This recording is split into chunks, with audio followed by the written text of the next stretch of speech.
You can start projecting that. The very first slide, you can start. We can start from here. Yeah, this is good. Yeah.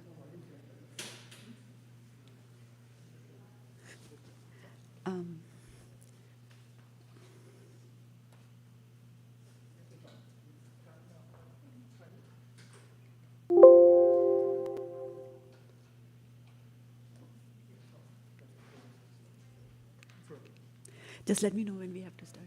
Sure. This can go a little bit more down. Yes.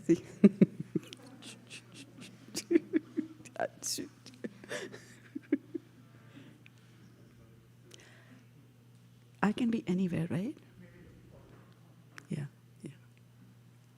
Okay. Let me know. I think someone will have to play the kartal because I'll be playing this. Somebody wants to play the kartal? You can do it? Oh, fantastic. Because I've got a better instrument.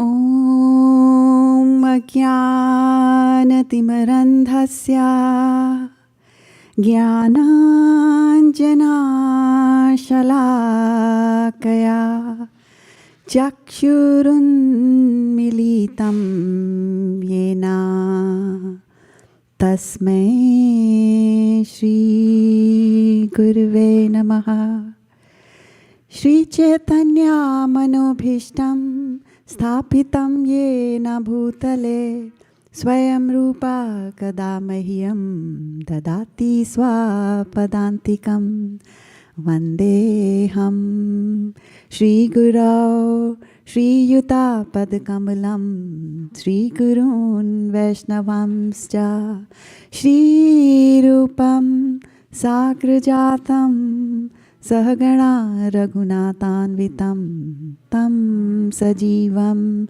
Sadvaitam Savadhutam Parijana Sahitam Krishna Chaitanya Devam Shri Radha Krishna Padan Sahagana Lalita Shri Vishakhanvitamscha He Krishna Karuna Sindho Deenabandho Jagatpate Gopesha Gopika Kanta Radha Kanta Namastute Tapta Kanchana Gaurangi Radhe Vrindavaneshwari Vrishabhanu Sute Devi Pranamami Hari Priya Vancha Kalpatarubhyascha Kripa Sindhubhya Evacha Patitanam Pavanebhyo Vaishnavebhyo Namo Namaha Hare Krishna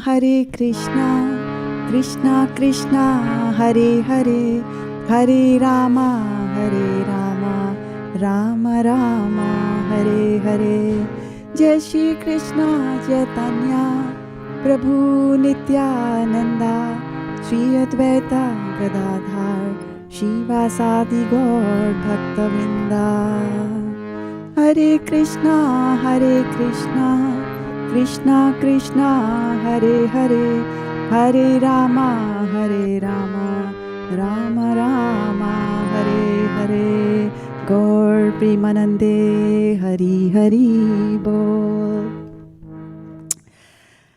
So welcome everybody to our Sunday Feast class.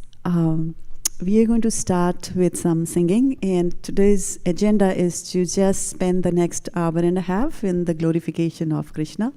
No deep philosophy, we're just going to sit back, relax, and we're going to have fun talking about and listening to Krishna Katha. So there's a bhajan called Vrindavanya Ramya Sthan, which describes Vrindavan, and it is from the Prarthana collection of songs by Shri Narottam Das Thakur.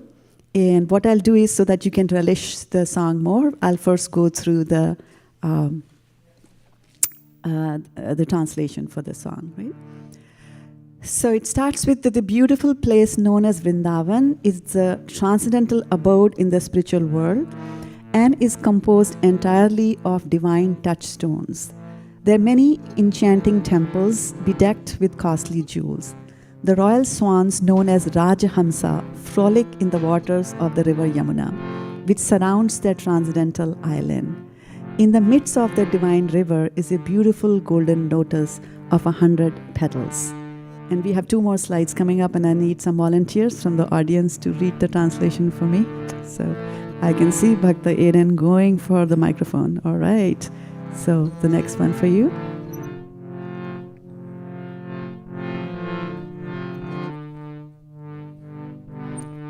Doesn't work?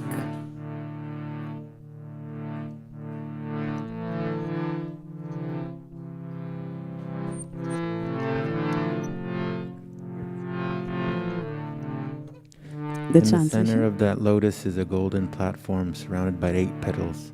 Situated upon those 8 petals are the 8 principal Sakhis, headed by Lalita and Vishakha. In the center of the surrounding petals, the divine couple presides, seated upon a jeweled throne.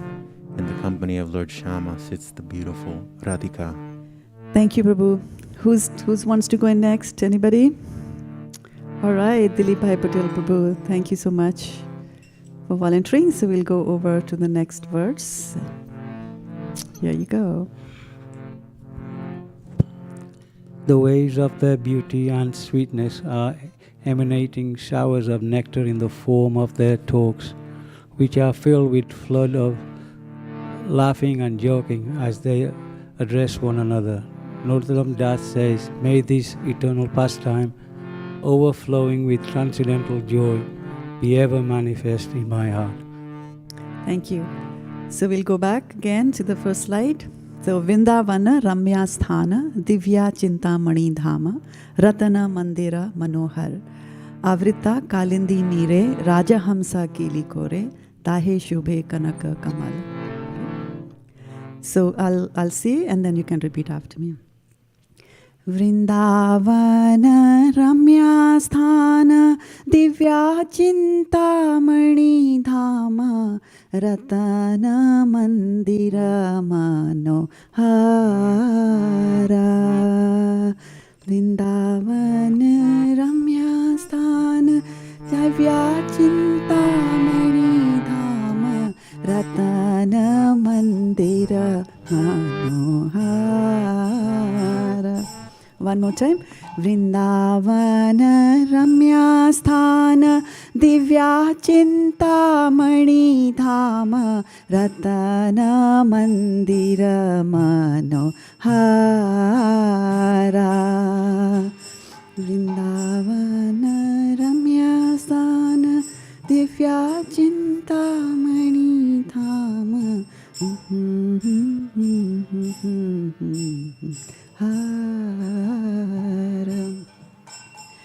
Avrita Kalindi Nire Raja Hamsa Kili Kore Tahe Shobhe Kanaka Kamala. Avrita Kalindi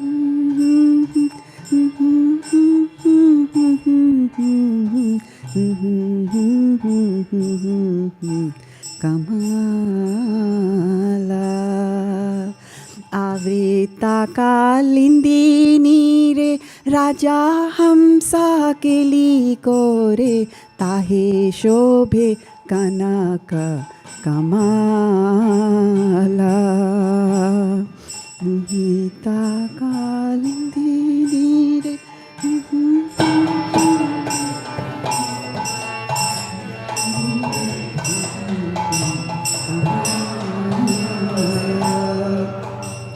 Taramati Himapita Ashtadale Beshtita Ashtadale Pradhana Naika.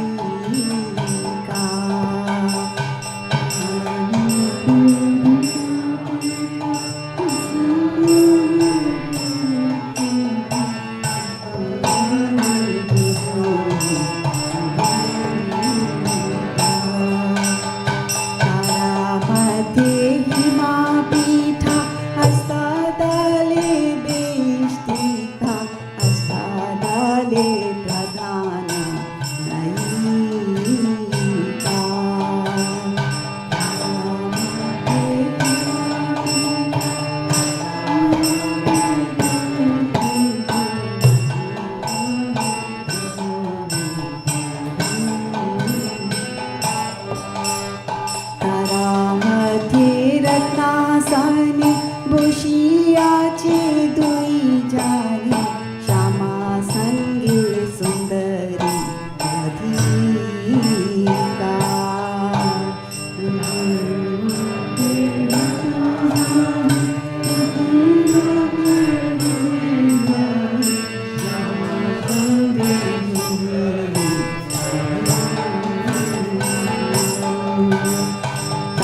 Radhika রত্নাসনে বসিয়াছে দুই জানে শ্যামা সঙ্গে সুন্দরী রাধিকা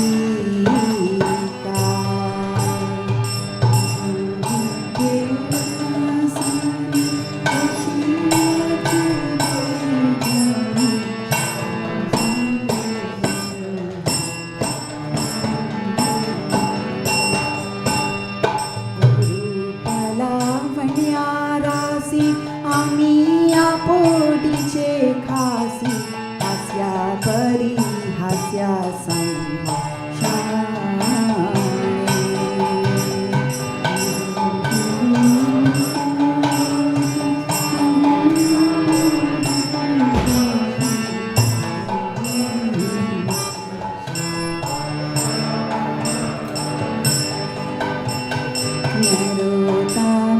दशा कोई नित्या लीला सुखा मोहे सदा स्फुरत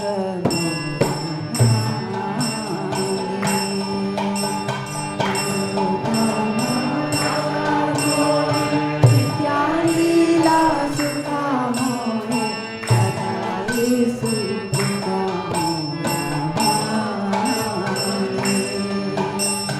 वृंदावन रम्या स्थान दिव्या चिंतामणि नाम रतन मंदिर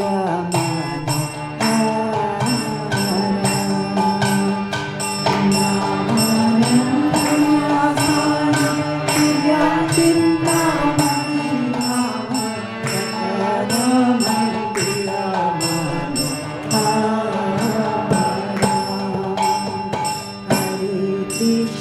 Hare Krishna, Krishna Krishna, Hare Hare, Hare Rama, Hare Rama, Rama Rama, Hare Hare, Hare Krishna.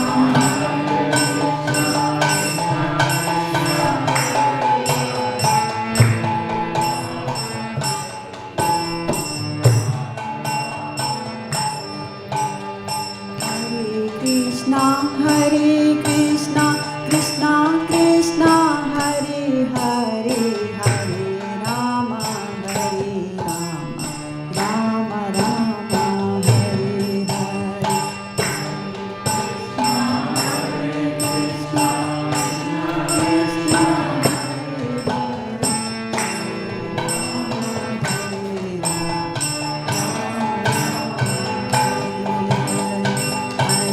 Krishna, Hare Krishna, Krishna Krishna, Hare Hare, Hare Rama, Hare Rama, Rama Rama, Hare Hare.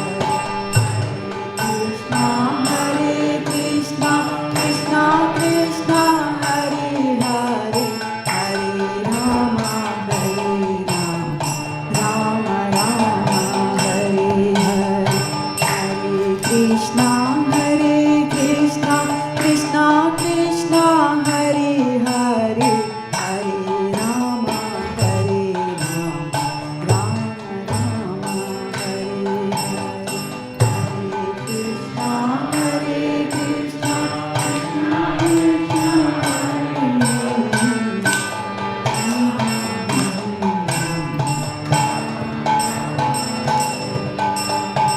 Hare Krishna, Hare Krishna, Krishna Krishna, Hare Hare, Hare Rama, Hare Rama, Rama Rama, Hare Hare. Krishna, Hare Krishna, Krishna Krishna, Hare Hare, Hare Rama, Hare Rama, Rama Rama, Hare Hare. Krishna, Hare Krishna,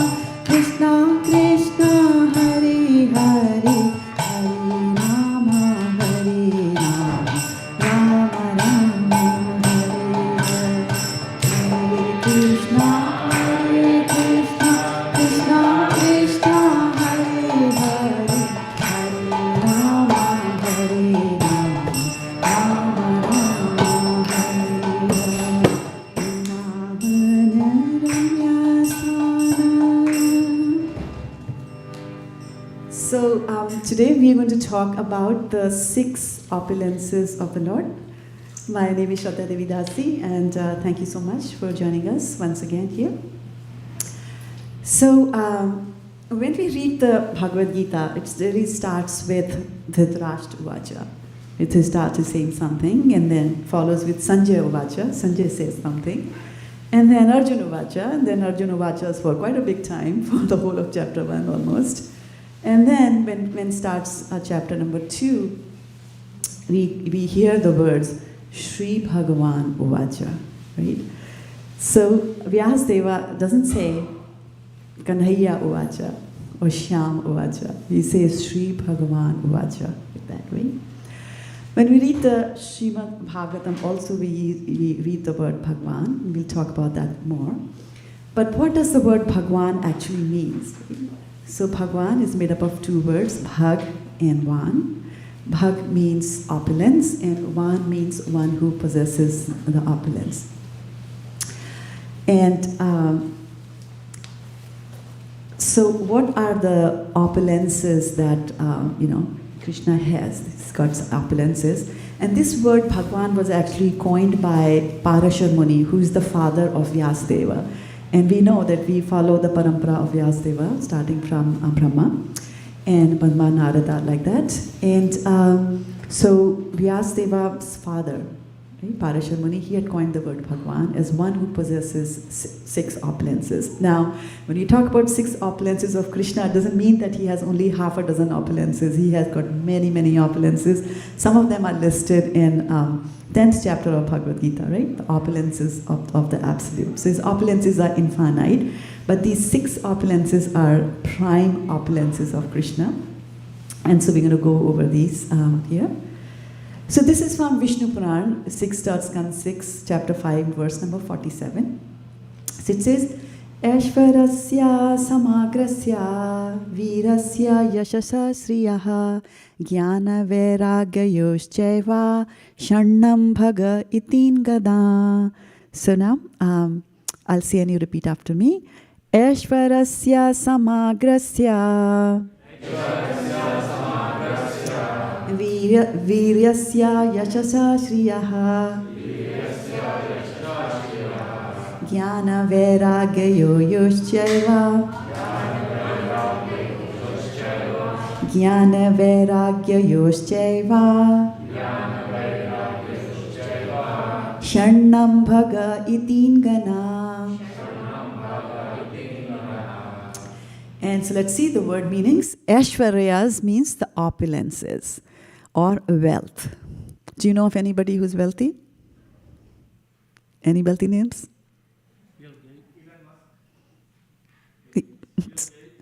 Sorry? Bill Gates, okay. Bill Gates is one. Who else? Belt it out into a microphone. Take a microphone. There's Bal Mukund sitting here, Prabhu sitting here from Google. He would have some names. Larry Page.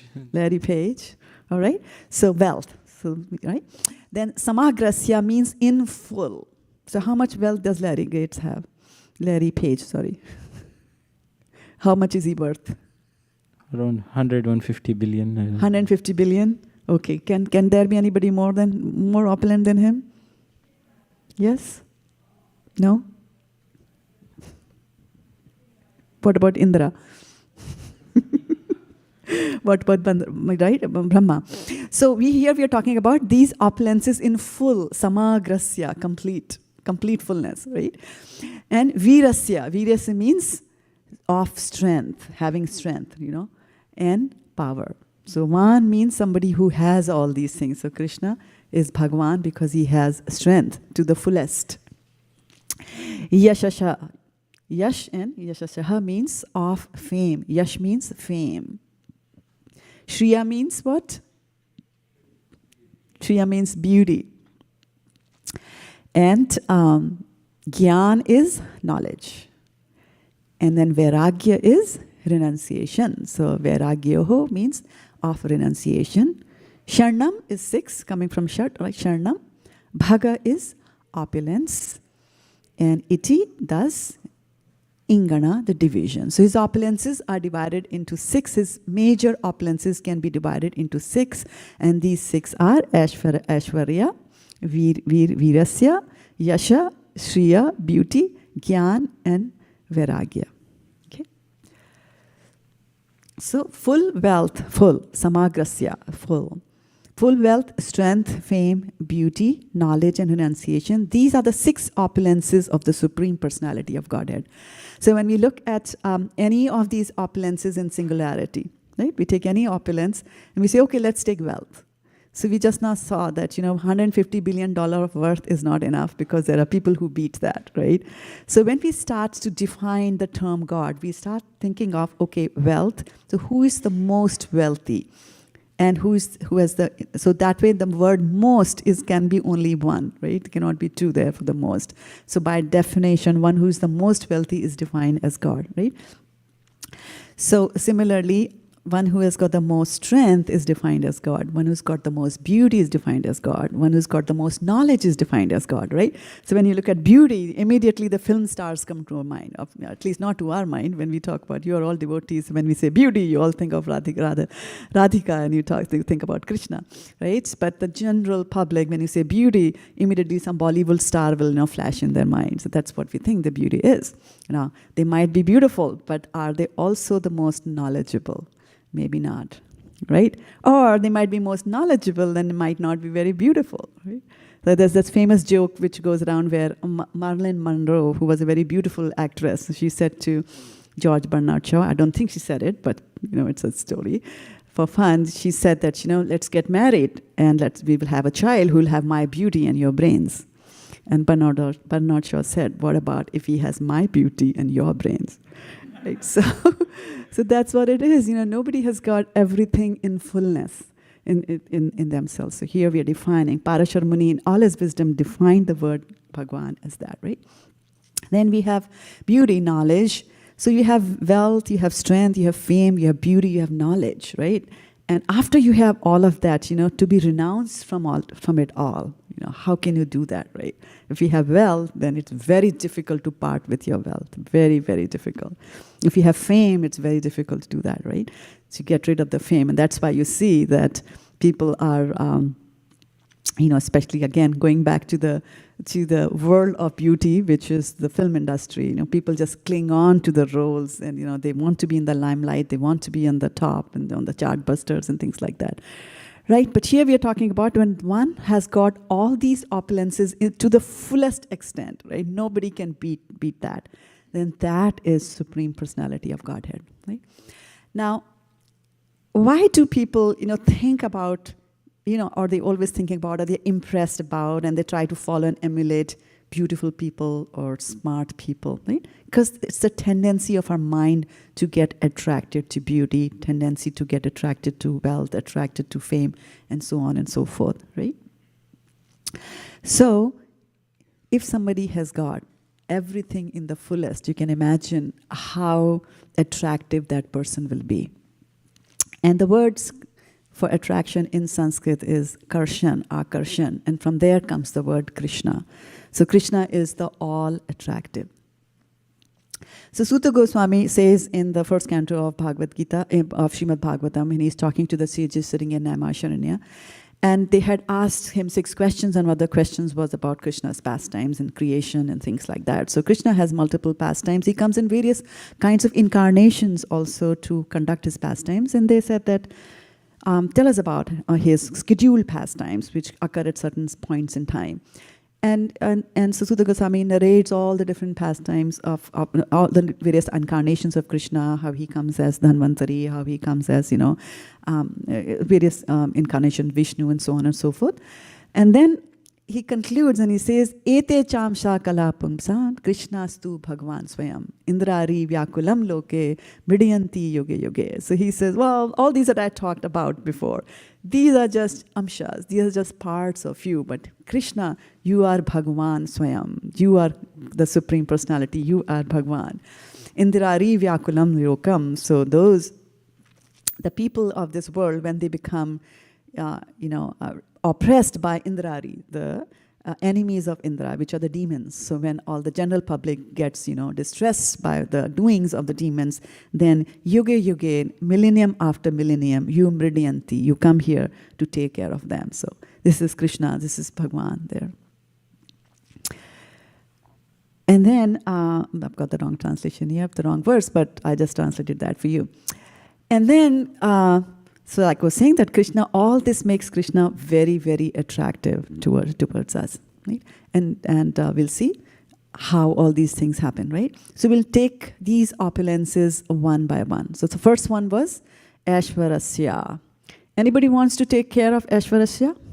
Anybody wants to hold to it? All right, here we are, Kautukarnava Prabhu. May you get all the Aishwarasya when you go out on book distribution. To distribute more and more and more books. Okay. Aishwarasya. And so Aishwaryas, opulence or wealth, right? So we hear in the Brahma Samhita that we recite every Saturday morning, and you can all recite with me together here. Chintamani prakara satmashu kalpa vriksha laksha vriteshu surabhira bhipalayantam Lakshmi sahasra sata sambrahma sevyamanam Govindamadi purusham aham bhajami. So here the key words, some very, very important words here is Chintamani. Chintamani is also mentioned here as Krishna, as Prabhupada is translating that as touchstone. Chintamani is touchstone. So what's the beauty of, what's the deal with Chintamani? What does Chintamani do? What does it do? On the microphone. You won't get any points if you don't use the microphone. Aha, is Keshav going to tell me that? Very good. A stone that gives you wealth? That gives you wealth? Yes, definitely, for sure. Yes, go ahead. Please add the kid party. Touchstone is something that if you touch a stone, if you take the stone and touch it to anything, it becomes to gold. It becomes gold and then you get wealth, right? So wow, yes, definitely. That's what the Chintamani is. One definition of Chintamani is that it gets you, whatever you touch becomes gold, right? Another one is Chinta, but just by thinking about it from your mind, you chintan and it gets converted, right? The Chintamani is also can be also used to get whatever you want, not necessarily gold, right?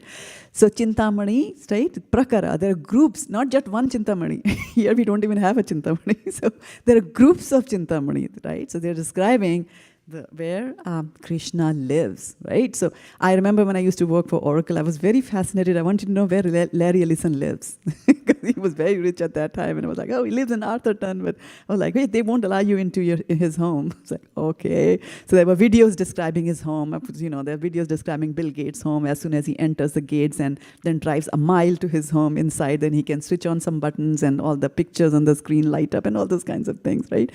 So we always want to know where they live. So this verse is describing actually where Krishna, the most wealthy person in this world, where does he live? So Chintamani prakara sadmashu kilpa vriksha. So in the abodes, kalpa vriksha. So as if Chintamani was not enough. In this garden there are kalpa vriksha. So kalpa means kalpana, right? Whatever you do, whatever you imagine, you will get it. Kalpa vriksha.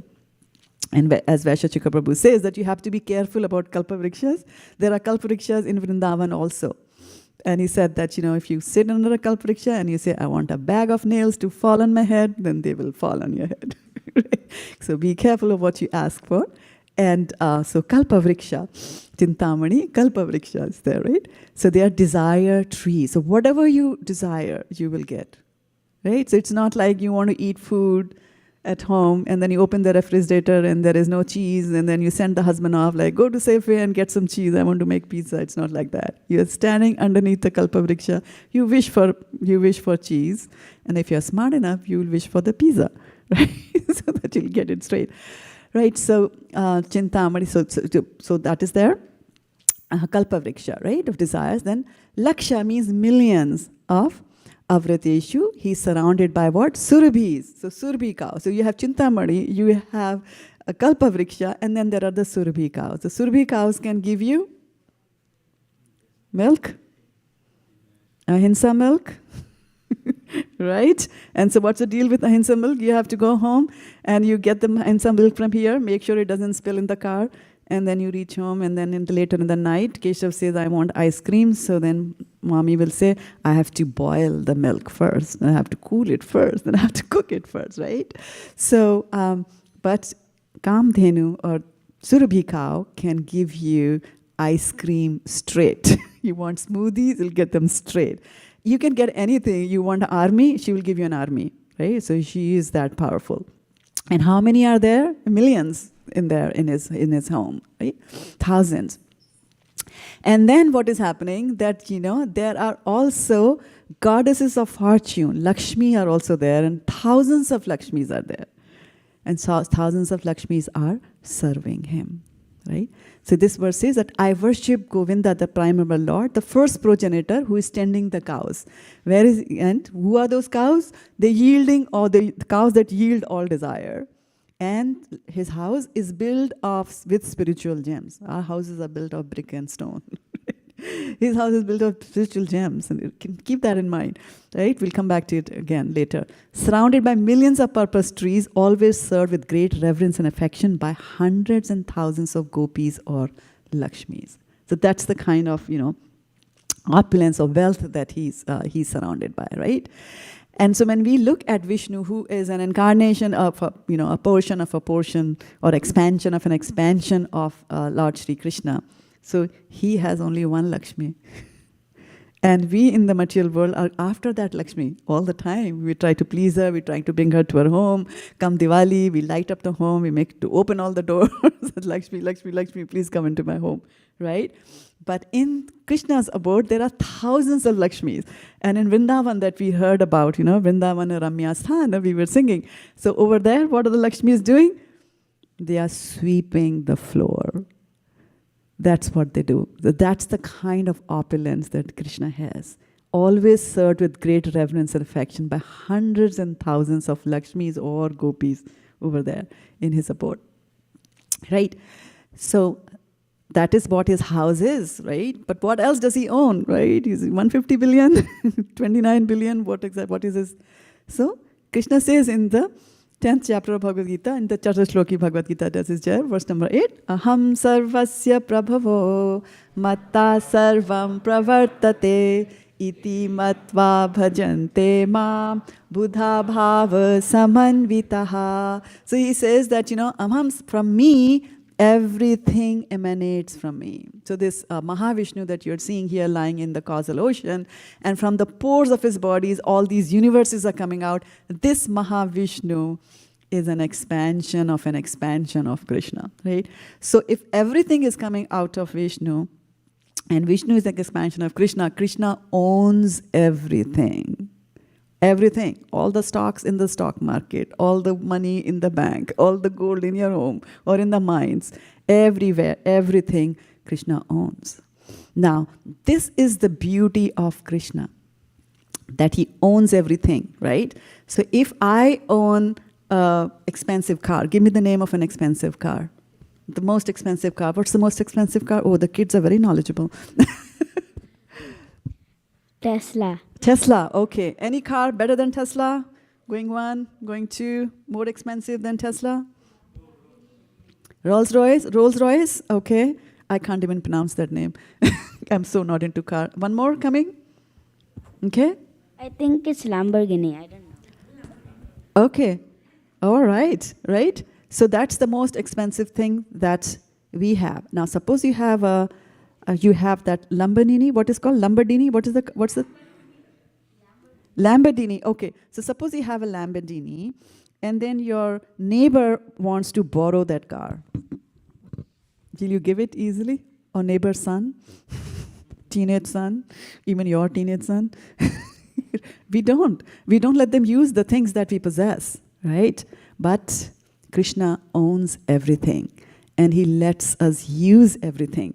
And how much he must be laughing when we draw the lines on the land and we say, this is mine and that is mine. And when our neighbor, while trying to mend his fence, will push the fence a feet into my area and try to encroach that land. How much Krishna must be laughing when he sees that. He owns everything. He owns owns the whole world, right? Everything, the creation belongs to Krishna. He is indeed Aishwarasya, you know. So Aishwarasya samagrasya virasya yashasa shriya jnana vairagyayos cheva sharnam bhaga itingana. So remember, we are using Krishna's things, and it is our fortune that he doesn't send a bill to our home, right? You use water, you get the water bill. You use electricity, you get the electricity bill. You use sunshine, you don't get any bill, right? So that is what Krishna for us. So very good at heart. Then Virasya. Virasya is his strength and his power. And I think his strength and his power was demonstrated by Krishna over and over again and again and again when he was playing his pastimes while he was here 5,000 years ago. So his pastimes, when did his pastimes start? Right? As soon as he was born, his pastime started, because he changed from two-handed form to a four-handed form. Vishnu showed that to Devi and Vasudeva, and then changed again back, you know. So that was a nice pastime that we have. But then even he was very, very small. Of course, Krishna was born and Kamsa did not like it. He wanted to kill. But then we all know that he was transported to Nandagram and exchanged there with the daughter that Yashoda Ma had given birth to. And then we know, to cut a long story short, you know, that was Yogamaya who had taken birth at Nandagram to Yashoda. And so when Kamsa tries to kill her, she actually slips from his hand, goes up into the air and says, the one who is supposed to kill you is already born, right? You know, you foolish man.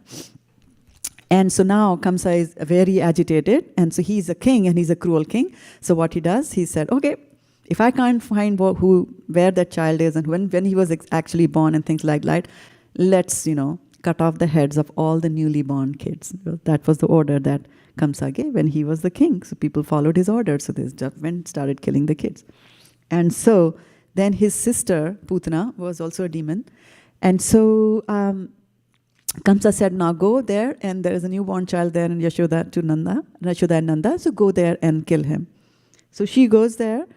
And of course, if she goes in her actual roop, nobody's going to allow her near Krishna. So what she does, and this is what demons can do, is that they have mystic powers by which they can take any form that they like. So she changes herself through her mystic powers into a very beautiful woman, and she goes there. She's wearing beautiful clothes, beautiful jewelry, very beautiful looking, and she's anklet bells, and as she's walking, beautiful music is following her. And the people of Nanda they're very innocent. They see this beautiful, girl coming in, and they say, "Oh, she must be a demigoddess. Please come in, please come in." And they allow her all the way into the innermost regions of Nanda Maharaj's home, where Krishna is lying on his bed and he's sleeping.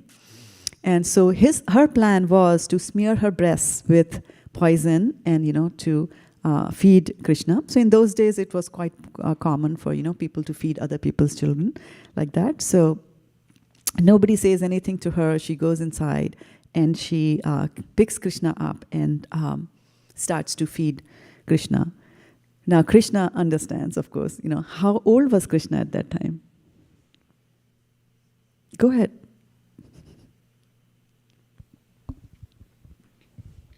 10 days or 1 week. He was 10 days. Anybody else wants to contest that? Anybody else knows? Okay, we'll take 10 days or 6 days, whatever. But he was a very tiny infant at that time. And so Krishna, then we know, is so powerful. He was so very powerful that he sucked the milk and he sucks the poison, and then he sucked the life air out of Putana.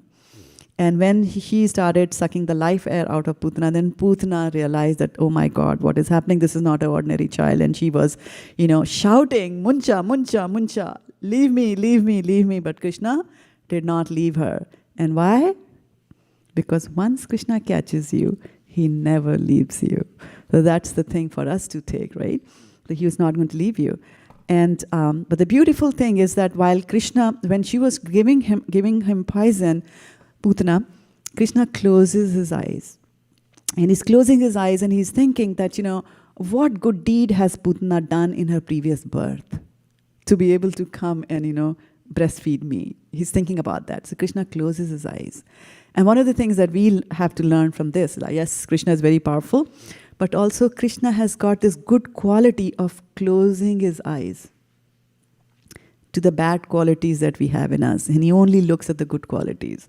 And that's what Krishna did. He closed the eyes on the bad qualities of Putana, that she had come to kill him. And instead, he goes and elevates her after death.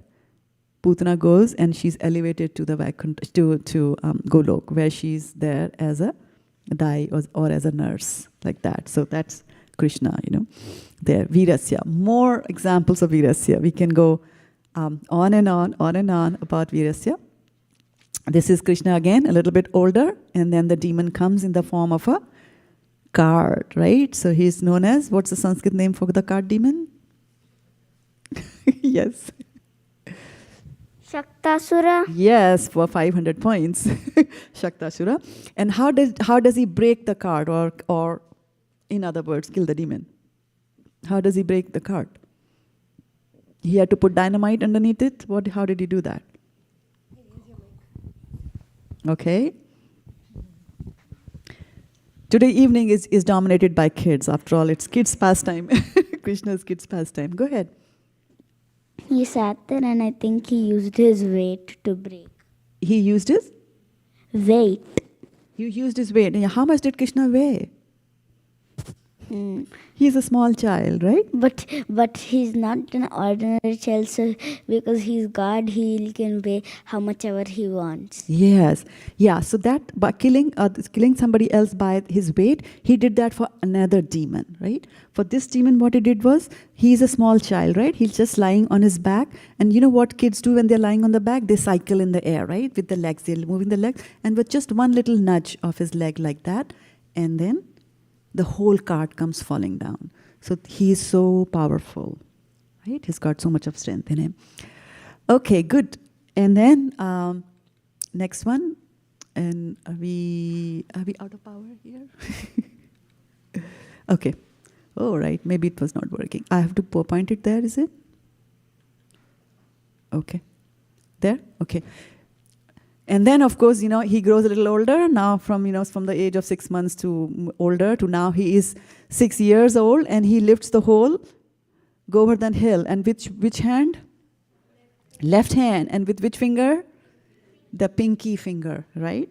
So for those people who want to say, and there are plenty in this age, those who want to say that they are incarnations of the Lord, we can ask them to demonstrate some of these qualities. We can ask them, okay, let's go to Govardhan. And by the way, the Govardhan hill, shrinks down with the passage of time, the size of one mustard seed per year, like that, So it's shrinking down. So from 5,000 years ago, it was still taller, right? And so when he lifts the Govardhan hill, so those who are professing to be God, we should ask them to demonstrate this. Okay, let's go to Govardhan. And why don't you hold it for us for 7 days, like that? Okay, so Virasya of strength and power. So Aishwarasya, it was with Kautukarnama Prabhu. And who wants to take Virasya? And hold it. Virasya? Say Virasya loudly. Virasya. Okay, I'm going to come back to you later. Okay, Virasya, strength and power from 6, moving on, killing a demon, almost a demon every day. Then he goes to Mathura, and on the way, of course, he kills the elephant Kuvalpida, the mad elephant Kuvalpida. And then, of course, he kills Kamsa. And if you read the book, Krishna book, or Bhagavatam, where Prabhupada is describing the moves that he's playing, the moves that he takes while killing Kamsa. I remember one Mali Prabhu's husband who is into wrestling. He was telling Vaisheshika Prabhu one day that as he was reading that narration of how Krishna kills Kamsa, some of the moves of his fist and body positions are used by wrestlers. So Krishna is the perfect wrestler also, right? So Virasya, he showed that much of strength there. And then there is strength again. And this is, not just bodily or physical strength that Krishna demonstrating here. This is the pastime of Rukmini, right? So Rukmini's brother was Rukmi. So Rukmi was trying to get Rukmini married to Shishupal, right? And she didn't want to get married because she had already thought of Krishna. She had heard about Krishna and she had taken Krishna as her husband in her mind. So she writes a letter and sends the letter to Krishna through a Brahmana. Very good. 500 points for you.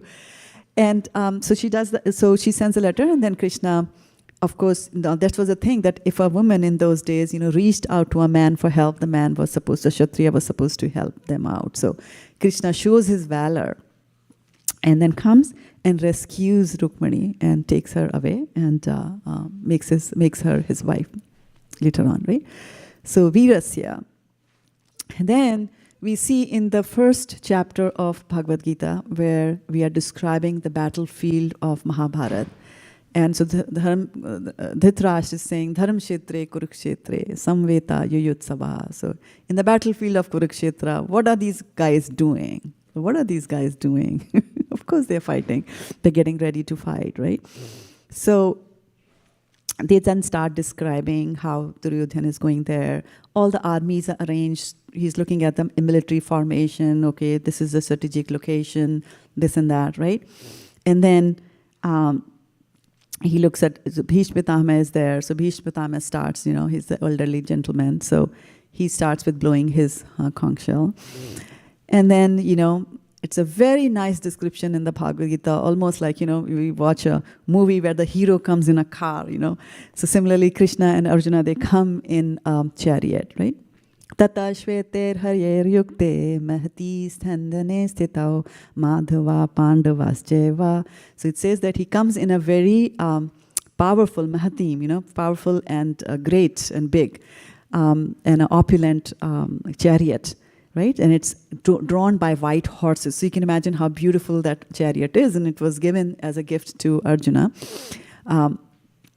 So Mahati Sandane Sito. So both of them are sitting over there. And then what happens? Shankao Dadmao.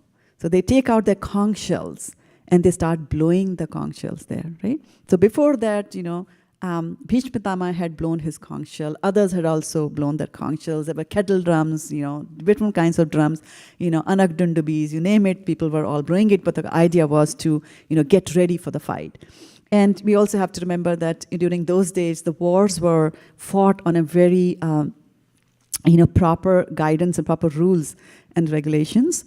And it is still Dwapar, and Kali Yuga is coming. The shadow of Kali Yuga is, falling on Dwapar. So there's some mixing that is happening over there. But generally, the rules of the war were set aside. And the Kshatriyas took war more in a sporting spirit. Just as, my two kids might say, okay, let's go play a game of cricket or, football or something like that. So for them, war was like a sport. They would fight the whole day. And then as the sun set down, they would stop fighting. They would go back to their camps, put medicine on their wounds, and then mingle back again. And then go and have wine and dine with each other. And then next day morning, after the sun rises, they would start fighting again.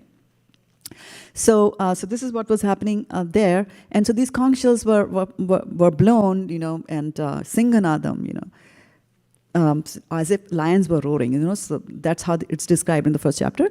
And but nothing happens. When Sanjay is narrating this, he just says, okay, they blew their conch shells.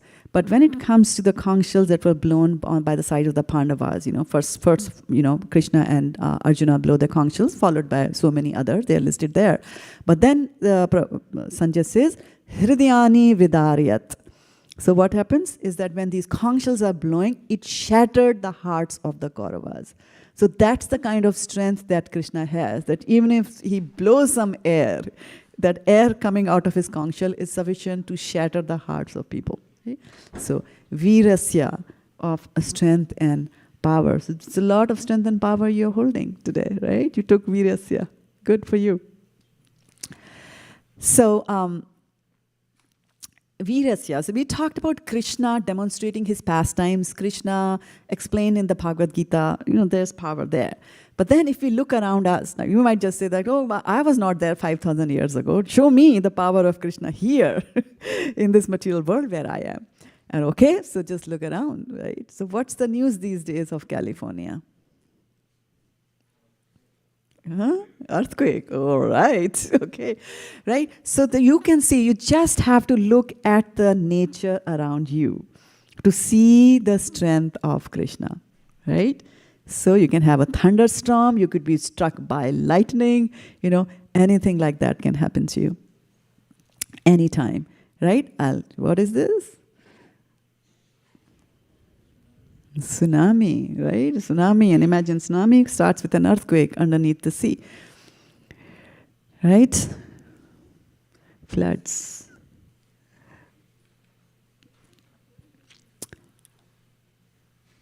What is this?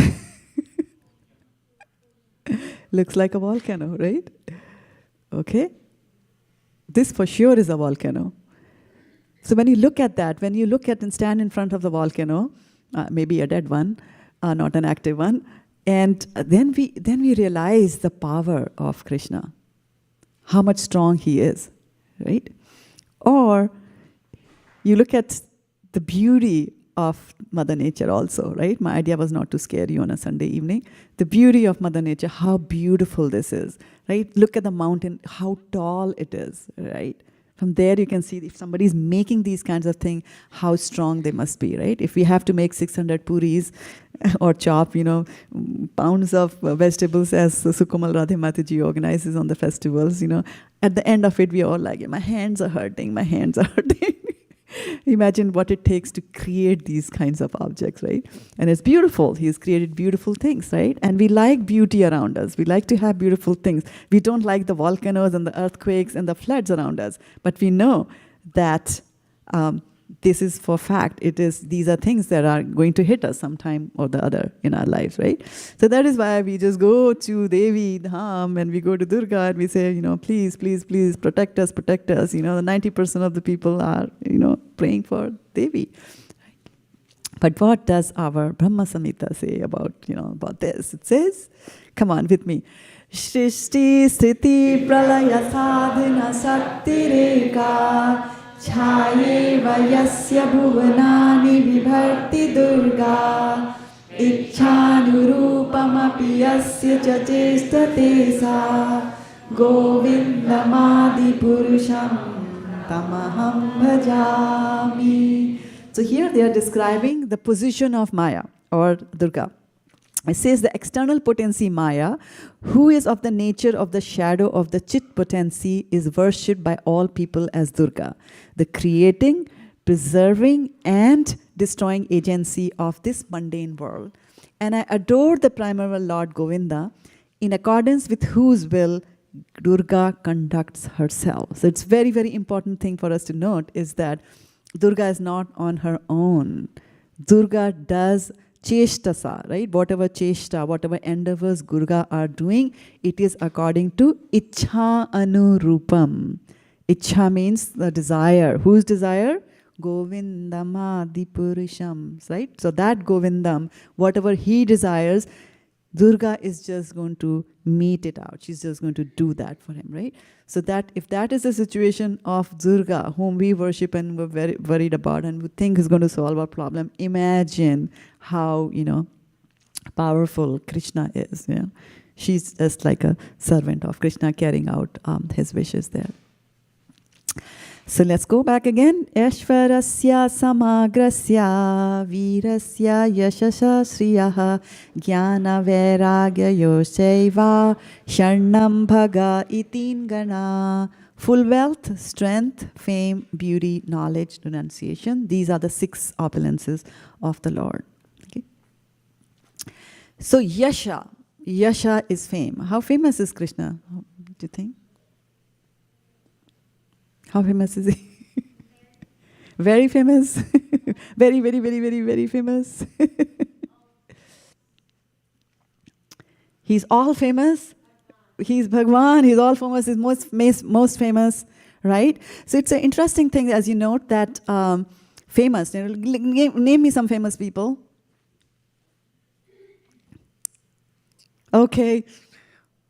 Over at the back, I don't know your name, yeah? The little cute little girl in pink suit. You need a microphone.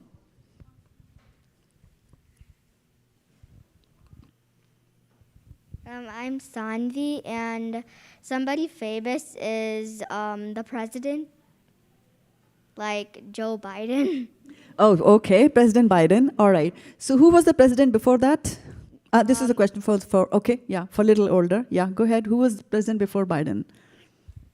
Donald Trump. Donald Trump. All right. And who was before that? Go ahead. Yeah. I don't remember, but he's pretty famous. Okay, I don't remember, but this is famous. Thank you so much for saying that to me, because you proved my point. I was trying to prove that this is what happens to the fame that we know of. 4 presidents ago, the name is gone. For the 4 years that you are in the White House, you're very famous, you're very powerful, right? But as soon as 4 years are over, if you don't win that second term, then that's it. It's gone, and people forget about you. Famous film stars, famous singers, famous presidents, famous kings, where are they?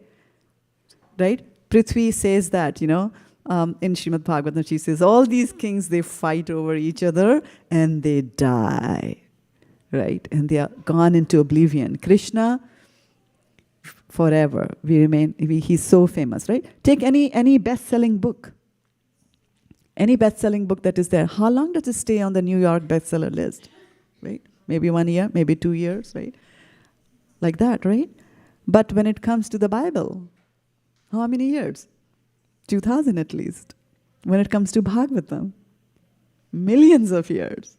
Bhagavad Gita, millions of years. Krishna says that in the 4th chapter of Bhagavad Gita, when very first word, he says that I told that to Vivashwan, the sun god. He told this to Manu. Manu told it to his son Ishkvaku. Millions and millions and millions of years ago, Krishna has been famous, right? And recently, 5,000 years ago, he was there, right? So he's famous. So not only is he famous in that way, now what is Krishna famous for? Because he's famous as a Makhanchor, he's famous as, a demon killer and things like that.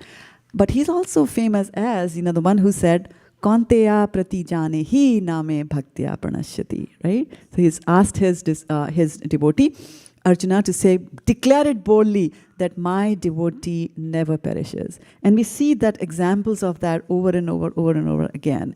And Mahabharata is a classic example. And so there's one story that I'm bringing from there, that is Bhagadatta, the episode of Bhagadatta. So we all know that in the battle between Kauravas and the Pandavas, who had more military strength? Just by military strength. Who had it more? The Kauravas had more, right? By sheer numbers, right? They had more Akshahinis. I think they had 11 Akshahini Senas, and Pandavas had 8 or something like that. So anyway, and not only that, Duryodhan was a diplomat, and he was a good king in the sense that how kings are supposed to be. He was not a devotee of the Lord. And so he had made very good diplomatic relationships with various strong people. So he knew a lot of people who had a lot of skills in their hands, who could, be very good at killing and very good during the war. And one such person was Bhagadatta. So Bhagadatta, he had a boon. And he was a mace player, Gadadhari. He used to play the mace or Gada. And so he had a boon that, if you took that mace and if you struck somebody, then that person was guaranteed to die. Guaranteed to die. However, like all boons, he was allowed to use it only once, right? Only once. So he got that boon. And guess what, Duryodhan got friendly, pally with him, and, he joined the Kaurav army, and they were all fighting. So, when the war was going on, it was very strong, and Duryodhan was a little bit worried that this Arjuna is fighting very, very fiercely. Now let's do something. Let's kill Arjuna. So he says to Bhagadatta, you have these powers, right, to use the Gada and to kill. So Bhagadatta says, yeah, but I want to kill Bhima because Bhima is the one who does the Gada. So then Duryodhan says, no, you have to go for the need of the time. The need of the time is to kill Arjuna. So let's just, you come on. So tomorrow, you bring your chariot and, we'll fight Arjuna, and then you use your gada and you kill him. Like that. Now, the next day, sunrise, and the two chariots come in front of each other, and Krishna sees him. Krishna knows everything. And so he knows that, oh my goodness, this Bhagadatta is here and he's going to kill. Now, one of the things that we do, that they used to do, actually we don't do any longer, was that there were certain rules and regulations of fighting a war. So when two charioteers are fighting each other and they come in front of each other, the chariots come in front of each other, the chariot driver is supposed to hold the chariot in that place so that they can see each other face to face and they can fight with whatever weapon they use for fighting. But Krishna is Krishna, right? So Bhagadatta came and he brought his chariot and he stopped. And then Arjuna was, telling Krishna, okay, go, go, go, go. And Krishna goes there and he's supposed to stop. Krishna doesn't stop. Krishna takes his chariot and he can run the chariot very fast. And remember, this is a Mehatim Sastendano. It's a very powerful chariot that they have from celestial planets. So he is racing the planet, racing the chariot, sometimes here, sometimes there, sometimes this direction, sometimes that direction. And Bhagadatta is completely confused. And he's like, he's cheating, he's not supposed to do this. And then, then finally Krishna, drives the chariot and brings it right in front of Bhagadatta. And then guess what happens? Bhagadatta is so angry, he takes the mace and he puts it on, throws it at Krishna. And there you go. Krishna is the Supreme Personality of Godhead. No gada is going to kill him. But guess what? What happened? Bhagadatta lost his one and only one chance. Right? So, Kaunteya prati janehi. So, to save his devotees, Krishna will use his brains and, maybe sometimes even break the rules of the game, like over there. We also know that he is famous as the person who came and helped Draupadi, right? So once long time ago when Draupadi was there, Arjun was there, Krishna was there, they were sitting, they were talking to each other, Krishna was cutting some fruits or whatever, he hurt his finger and blood started coming out. And now Draupadi, she is a devotee of Krishna, she could not see blood coming out of Krishna.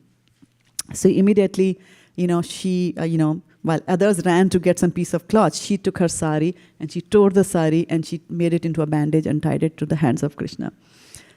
That same Krishna, gave it back to Draupadi many later on, years later, when she was being, disrobed by Dushashan. And Krishna kept on giving her sari after sari after sari after sari, so that Dushashan fell down exhausted completely and he could not, carry out his evil mission.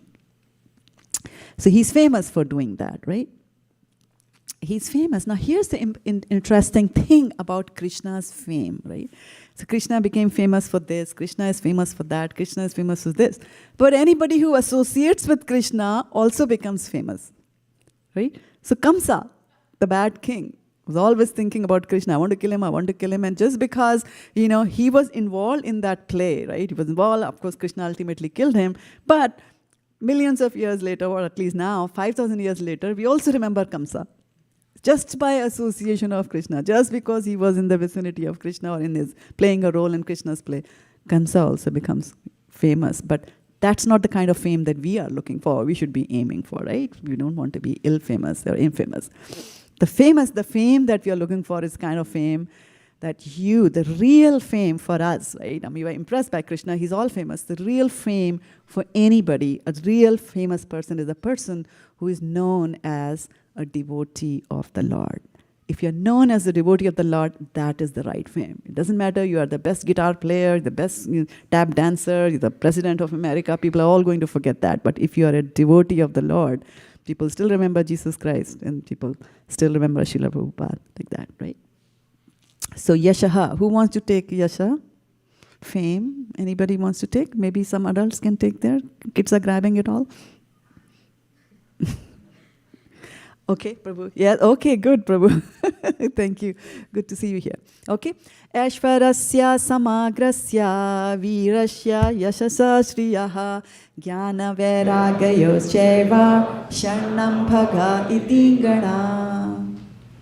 So, Shriya, beauty. That's what Krishna is known for, right? Krishna's beauty attracts all of us. It's amazing to see how devotees come here. They are thunderstruck. They look and they're just watching. They just stand there and they watch. I've seen devotees come, and I think Ramananda Prabhu can tell us, many of them come during the afternoons, and they just sit here in front of Krishna and they're just looking at Krishna, completely mesmerized by his beauty, by the sheer beauty. And we all like beauty. And why we all like beauty? Because we are parts and parcel of Krishna, right?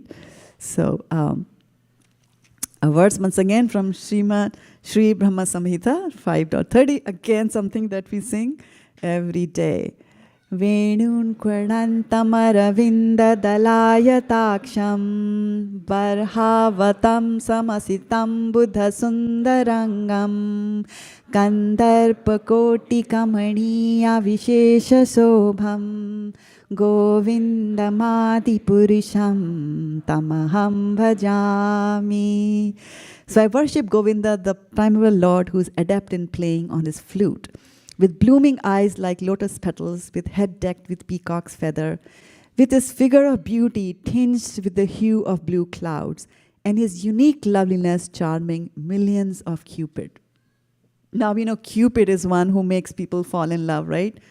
In other cultures also, you see him with a bow and arrow, and he shoots these bow and arrows at people's hearts, and they pierce, and people fall in love, and then they marry, and they live happily ever after. I don't know. That's what it says in the fairy tales. That's why they're called fairy tales. So it says, Venun Kvanantam Aravindam. So he's playing the flute, and we know how mesmerizing the flute is, right? And how mesmerizing actually just discussions of Krishna on Krishna are mesmerizing. People sit there, they don't even know, like 3 hours have passed and we've sat in this class without yawning even once, without wanting to go out of the room, without wanting water, right? Like that. So people sit and they listen because Krishna's beauty, Krishna's name, fame, pastimes are being described over here. Krishna is like that. And it is so mesmerizing that, there's mention in our scriptures that the rivers will stop flowing when the flute, Krishna plays the flute. The birds will stop in mid-air, in their flights like that, That is the power of Krishna's flute. And how beautifully they have described his head has got a peacock feather. And I still remember once I went to do DT dressing, and I don't remember, was it Ramananda Prabhu or somebody was teaching me how to do it. And one of the things was that, remember to put the peacock feather. Remember to put the peacock. Otherwise, the dressing is not complete till you put the peacock feather there, right? And he's got beautiful, beautiful, beautiful limbs. And beautiful voice, beautiful eyes. Everything is, lotus, he's lotus-eyed, there, right? There's a verse in Bhagavatam also, but we'll just take later on. But this is a verse coming from Gopi Geet. So, gopis are completely in love with Krishna, completely awed by his beauty, by his antics, by his playing of his flute, etc. So, this is from Gopi Geet, 10th canto of Bhagavatam, 31st chapter. So it says, Atati yad bhavan ahnikananam truti yugayate tvam apasyatam kutila kuntalam shri mukham chate jada udekshatam paksha kritrasham. So very beautiful. And what it is saying is that, when you go off to the forest during the day, so Krishna used to go off to the forest to tend to the cows. And it says a tiny fraction of a second, nimish, tiny fraction of a second looks like a millennium for us because we cannot see you. And so this verse is, telling us how much, they are connected to Krishna and how much they feel separated to Krishna and how the separation when he goes out, and how much Krishna is attractive, completely taken control of their minds of these ladies who, by the way, were married, right? And they are going after some other man. But who, by the way, is personality of Godhead, so that's excused. And so he says a fraction of a second seems like a millennium. Just like, when we are doing the prasadam prayers, The 3 minutes that the prasadam prayers last seem like 3 hours. Right? Right? Like minutes, can we fast forward? Is there a faster tune for us to do that? So there they're saying that, a fraction of a second, and a fraction of a second is measured by the time you take to blink, nimish, right? So he's saying that truti, right? That is taken. So truti is even a fraction of that. And he's saying that truti seems like a yuga. The word yuga can mean anything. It can be 12 years. Yuga can also be millenniums. Satyuga, Kali Yuga. It seems such a long time for us, right? Why are they saying? And then they say, it's a very, very beautiful. And even when we can eagerly look upon your beautiful face, okay, so once you come back, or in the morning when you have not yet gone to the forest, even when I'm looking at you, they are very unhappy. Why? Because the eyelids are blinking. And for the fraction of a second, the image is gone. We don't even notice that, right? But that is the kind of love that the gopis have. And they are saying that, this Brahma, he's such a foolish creator. Why did he engineer such a thing like that? Why do we even have eyelids, right? And the reason for that, and the reason for they expressing this kind of an emotion is that our eyes are actually meant for seeing Krishna. That is the only purpose of our eyes, by the way. And to see Krishna, how do you see Krishna? You see Krishna in everything. Right? And Brahma Samhita says that he's even inside the atom. And in Bhagavad Gita, he tells you, opulences of the absolute. He's teaching you, rasoham apsutu kanteya. I'm the taste of the water. So if you are connected to Krishna, you can see Krishna in everything. Sab Krishna, sab Krishna, sab Krishna lage. Right? Like that. So the gopis are, expressing the same sentiments like that. So his beauty. In the Chaitanya Charitamrita, and because we are inching towards the Gaur Purnima, so I just thought, I'll bring in a verse from Chaitanya Charitamrita. Apana madhurye hare, apana ramana, apana apani chahe karite alingana. So this is what happened, that when Krishna went to Dwarka, he was in Dwarka and he's, looking at his palace, and as you can see that it's so nicely made. Who made the palace in Dwarka? Vishwakarma, exactly, right? So Vishwakarma made all the palaces there in Dwarka. He established the city of Dwarka. So he's saying that Krishna looks at this picture, looks at his reflection in one of the pearls that are adorning. So like we were talking earlier about Chintamani Prakara Sadmashu, right? So his abode is made of Chintamani. So here in the Dwarka also, his abode and his palaces all were studded with gems. So one of the things about gems is that they would reflect, right? So Krishna sees his own reflection and he looks at the reflection, he's saying, who is this beautiful person? Because he's seeing him and he's stunned by he himself is stunned by his beauty. So you can imagine how much stunned anybody else will be when they see Krishna. Like that, right? And so he's so stunned by the beauty that he wants to hug himself, right? So apana apani chahe karite alingana. So that is Krishna's beauty. Nobody can escape Krishna's beauty, not even Krishna himself, right? So Shri, that's the Shri part of it, right? Ashvarasya samagrasya virasya yashashasya jnana vairagayoschaiva sharnam bhaga itingana. So who's going to take Shri? Anybody wants to hold? Okay, very good, Keshav. You are going to take care of Shri.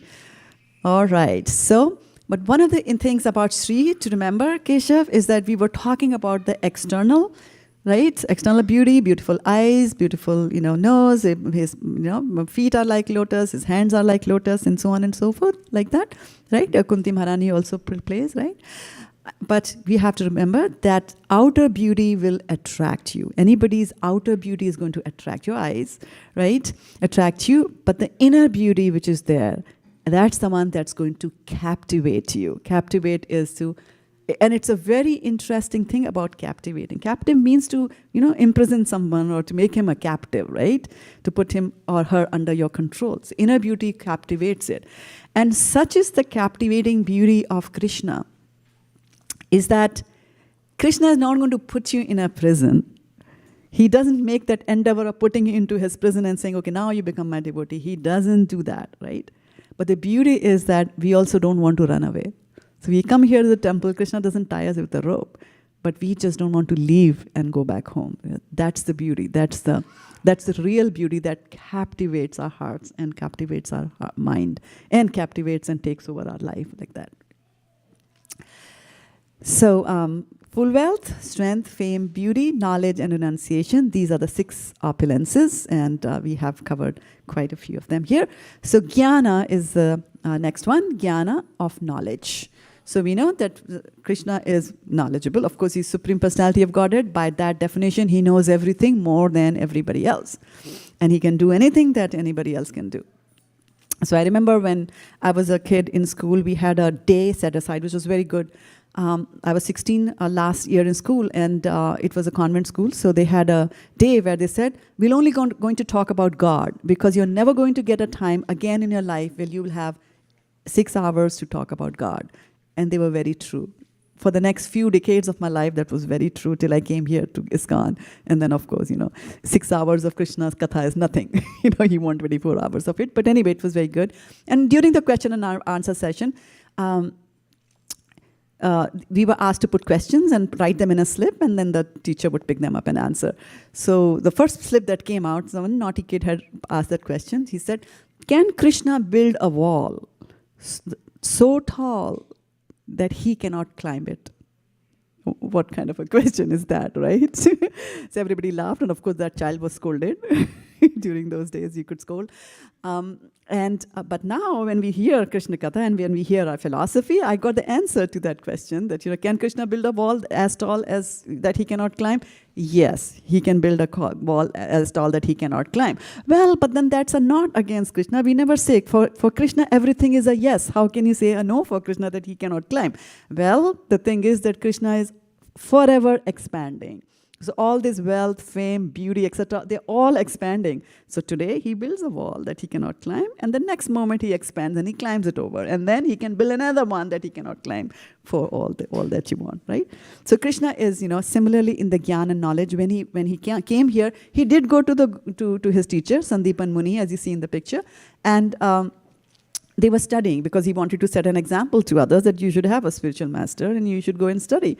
And however, whatever he was supposed to teach them, the Vedas, the Shastras, the politics, whatever Sandipan Muni was supposed to teach them, they did it in a fraction of a time. So smart, boys there. Krishna and his expansion, Balram, as you see in the picture, right? And then the interesting thing is that, in the Chaturshloki Bhagavatam, again from Bhagavad Gita, the verse says that Tesham evanukam partham aham ajnanajam tama nashamya atma bhavostho jnanadipena bhasvataha. So he says that, those who don't come to a temple, don't follow us from sampradaya, don't know what to do. So he says, okay, as a special mercy to them, what I do is I dwell in their hearts and I destroy their ajnanta, right? How? With the shining torch of knowledge or lamp of knowledge, he does that. But something to remember is that you can only give what you have, right? So Krishna has the knowledge, and that is why he is able to give it to others, right? So jnana, knowledge.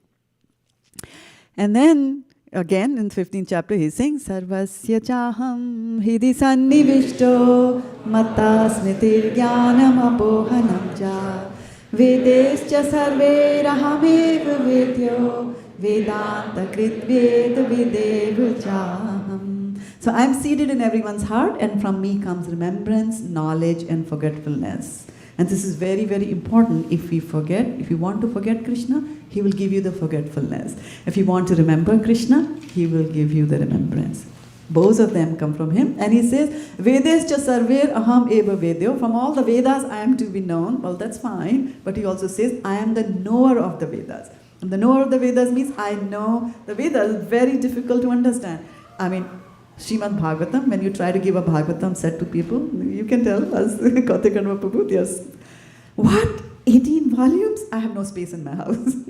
You don't have space in your heart. You make the space in the heart, the space in the house will come. And then how will I read it? 18,000 verses, how will I read it? I can't read it. Bhagavatam in the celestial planets. Bhagavatam has got millions of verses. Here we are so impressed with the Bhagavatam, it's amazing book. It's Mera Bharat Mahan, it comes from there, all that kind of stuff. But it's not enough. It's not enough. We get tired of Bhagavatam, giving Bhakti Vaibhav, so much of homework to do this and that. Over that demigods, they are devotees of the Lord. They're like, bring it on, more Krishna Katha, I want more. Give me more verses, millions. Who cares about million verses? Give me one more, like that, right? And so Vedas, they are huge, they're humongous. They had to be cut into 4 pieces so that different people could handle that, right? And Krishna understands that. Krishna Vedeshta Sarve Aham Eva Veda Vedanta Krit Vedavid. He's a Vedavid. He understands the Vedas. We are still struggling with pronouncing Sanskrit these days. That, right?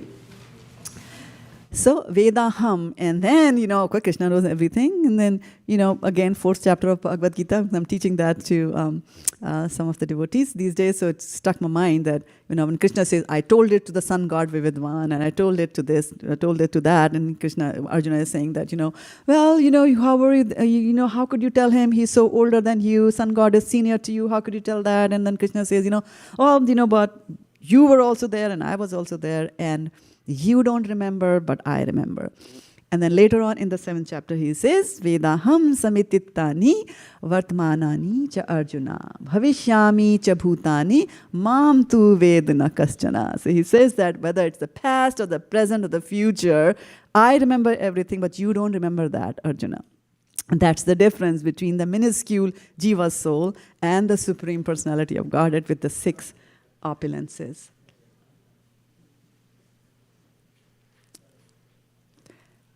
And so here's the thing about our memory. What did you have for dinner last night? Prabhuji, if your wives are sitting here, don't answer that question. Because if you make a mistake, no dinner tonight, tomorrow. Tonight's dinner is fixed. We don't know that. What was I doing exactly this time yesterday? I don't remember that.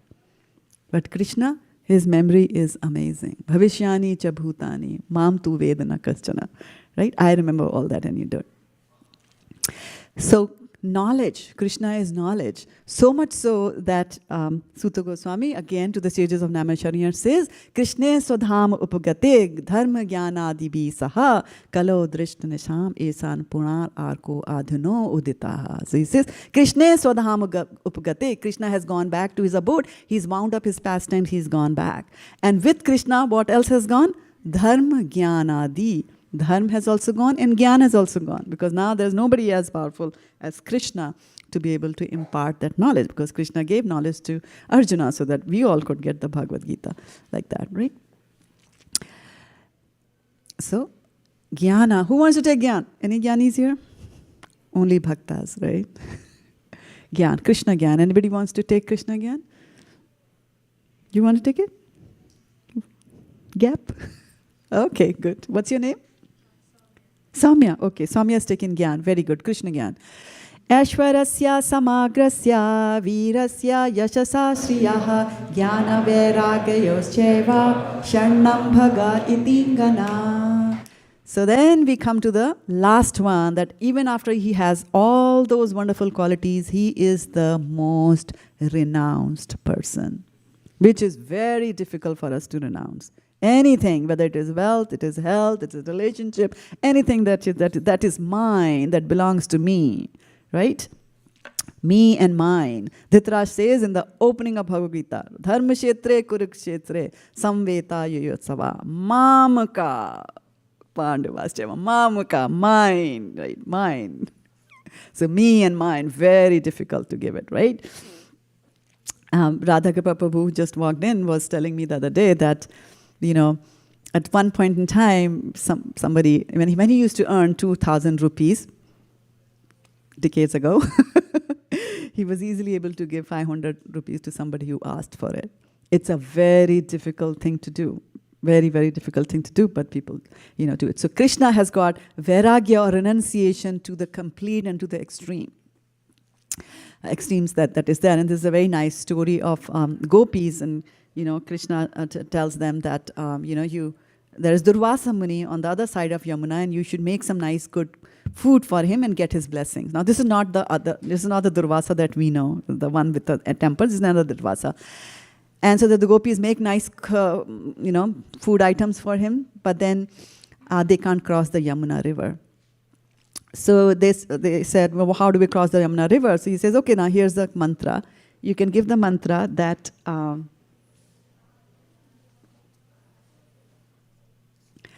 we can tell the mantra. You can see the mantra that Krishna is. I'm just translating that from Sanskrit. That Krishna is, confirmed brahmachari. And they say like, what? Krishna, a brahmachari, after the Ras Leela is completed and all those things, Vastra, the Gopi, Vastra Haran, all that is done, and you calling him a brahmachari? Well, but then if the mantra is the right mantra, then it acts. So he said, well, this is the mantra that will make the Yamuna part. So they say, okay, so they say that, and Yamuna parts. And they are able to cross over and give the food to Durvasa Muni. So why does it happen like that? Because Krishna, with all this fame, name, everything that you're seeing over here in this material creation, this is all material that we are talking about, right? He is beyond that. He's para. He's situated in the Brahman, right? So all these things that we see in the mundane level, he's dancing and this and that and all, he's not affected by any of that. You can take away whatever he has, so-called whatever he has, right? The biggest renunciation, he's the king of Dwarka, living in such fantastic palaces. And he agreed to become the chariot driver for Arjuna. And one might say, oh, it doesn't matter. I drive my wife around, or I drive my husband around, I drive people. How does it matter to be a chariot driver? After all, it was, that magnificent chariot. Everybody wants to drive it, right? As a Lamborghini, you'd like to drive, or, Poison Ivy, those kind cars, or Tesla, or whatever you want to drive. So he was having fun. No. Remember, in the beginning, in the first chapter of Bhagavad Gita, the drums are sounding, the kettle drums are sounding, conch shells are sounding, and these Kshatriyas, when they fight, they're like, Khoon pi jaunga main tumhara, they're shouting like that, I'll drink your blood, right? And so there's so much of noise, and then there are the elephants, like, they do that, and the horses are neighing, and people are falling down, there's so much of noise. So in that din, you cannot tell your GPS that turn right and turn left. He will not hear it in the din. Right? So what Arjuna would do is, if he wanted the chariot to move to the right, he would kick Krishna on the right-hand side, on his back. Or the left, he would kick Krishna on the left-hand side. That is what he was doing. But Krishna didn't care. Why? He was doing it for his devotee. Right? Similarly, he did that. He broke his promise in the battlefield of Kurukshetra. His promise was not to fight, but when he saw that Bhishma was, ruthlessly, attacking Arjuna, he gets very angry, picks up the wheel of a chariot, and then he goes and, attacks Bhishma over there. So, Ashwarasya samagrasya virasya yashasa sriyaha jnana vairagyayoscheva sharnam bhaga iti gana. So, who wants to take renunciation? Very good. Very good. Okay. So, there were takers. I just want you to tell us in the 6 opulences in the order. And you have to shout out the name. So, who was first? Yeah, you need a microphone. Yeah, Kotukarna Prabhu. And shout out the opulence and also the meaning. Aishwarasya, opulence or wealth. Opulence or wealth. Very good. Who's second? Who took strength? Strength is gone? Strength has left. Krishna Swadham Upagate is gone. Okay. And then that was Virasya. Yash. Who took Yash? Okay. Yash took Suyash. Suyash Prabhu took Yash. Fantastic. Thank you. Shriya, who took Shriya? Beauty, who took beauty? Keshav took beauty, I think. No? You took beauty? What is Shriya?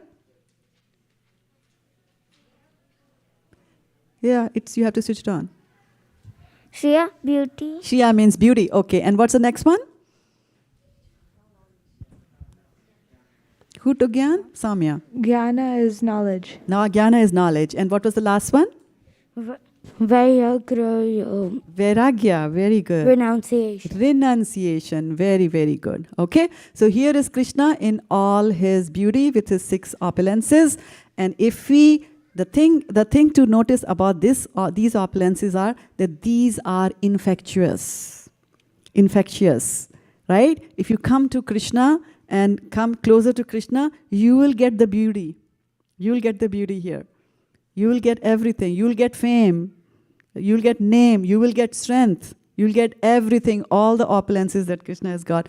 We will get all of them. All that we have to do is to remember Krishna and say, Hare Krishna, Krishna Krishna, Hare Hare, Hare Rama, Rama Rama, Hare Hare.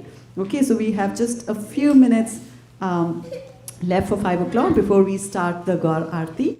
And the Gaur Aarti singer today is going to be Jai Kanai Prabhu. Fantastic. Okay, is he here? Okay, very good, very good. Okay, he's going to be there. So I'll take your leave with that. Thank you so much for listening and coming over here on a Sunday evening and spending your time. Any thoughts? Maybe we have 1 minute to take them. And I orchestrated my presentation in such a way so that there will be no time left for questions.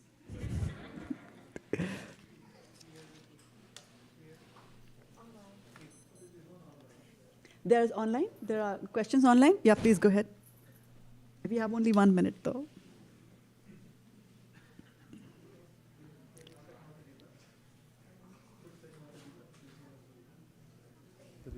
Oh, okay.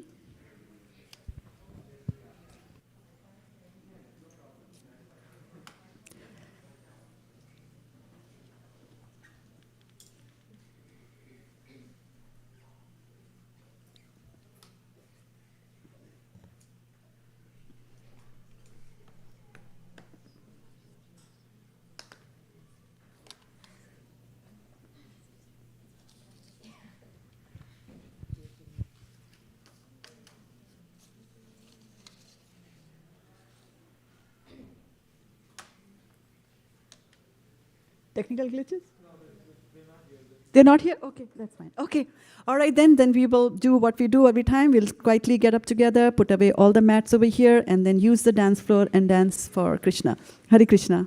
Hare Krishna. Vanchakalpatrubhyascha kripa sindhubhyaivacha patitanam pavnebhyo vaishnavebhyo namo namaha.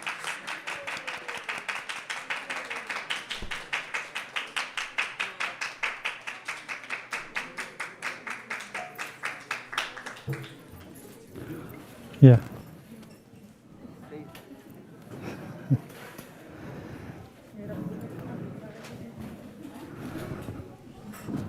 Hare Krishna. Shri Shraddha Madan Mohan Bhagavan ki jai.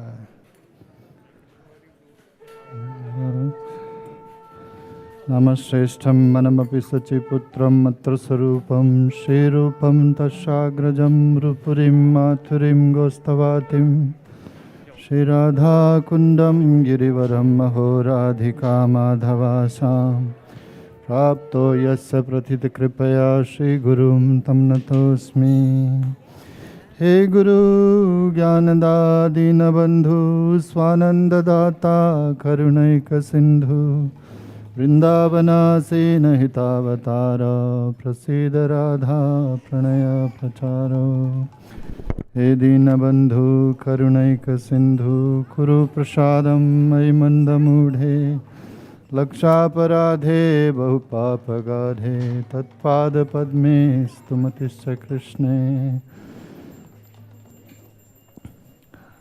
Hare Krishna, Hare Krishna, Krishna Krishna, Hare Hare, Hare Rama, Hare Rama, Rama Rama, Hare Hare.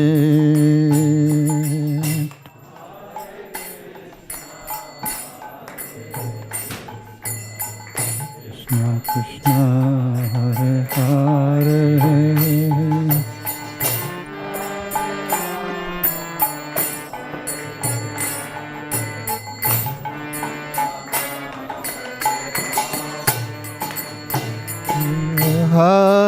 Krishna, Hare Krishna, Krishna Krishna, Hare Hare, Hare Rama, Hare Rama, Rama Rama, Hare Hare, Hare Krishna.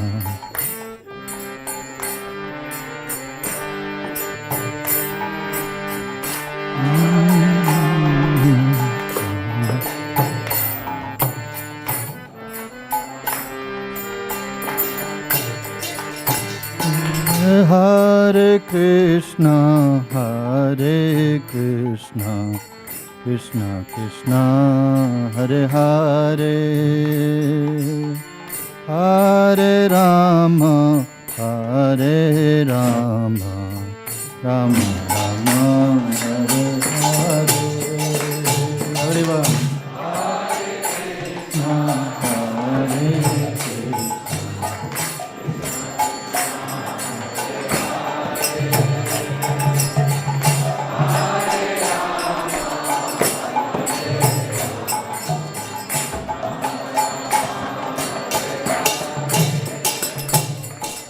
Hare Krishna, Hare Krishna, Krishna Krishna, Hare Hare, Hare Rama, Hare Rama, Rama Rama, Hare Hare. A little louder. Hare Krishna, Krishna, Hare Hare,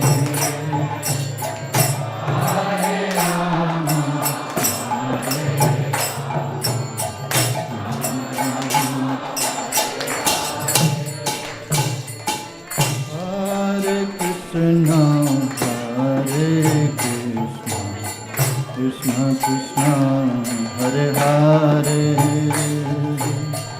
Hare Rama, Hare Rama, Rama Rama, Hare Hare.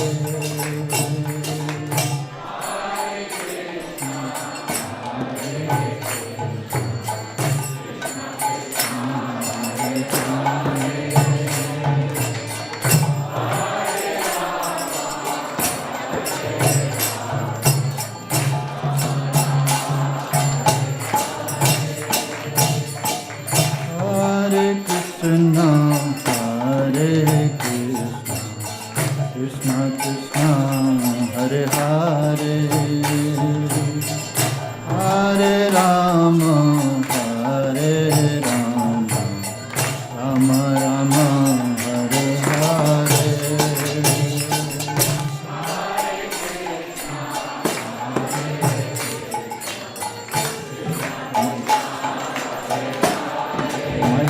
Mic.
Hare Krishna, Hare Krishna, Krishna Krishna, Hare Hare, Hare Rama, Hare Rama, Rama Rama, Hare Hare.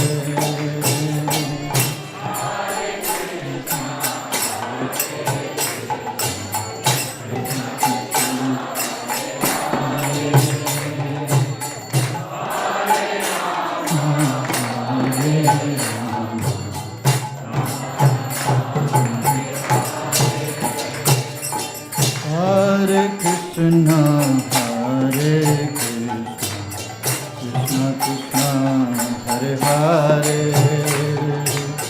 Hare Rama, Hare Rama, Rama Rama, Hare Hare.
Krishna, Krishna Krishna Hare Hare, Hare Rama, Hare Rama, Rama Rama Hare Hare.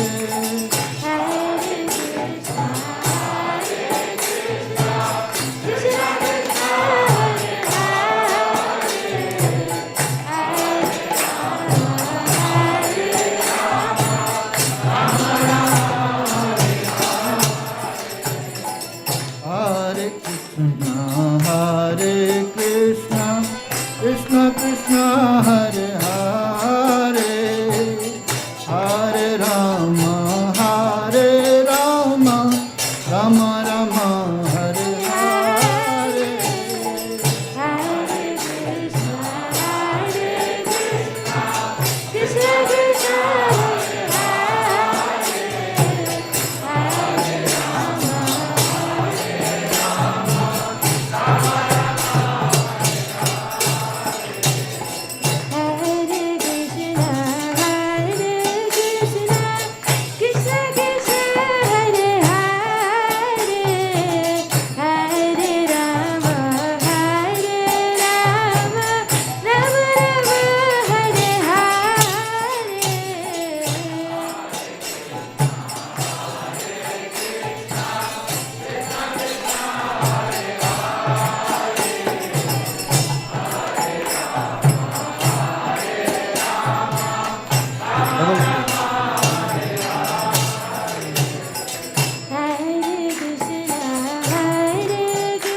Hare Krishna, Krishna Krishna, Hare Hare, Hare Ram, Ram Ram, Hare Hare.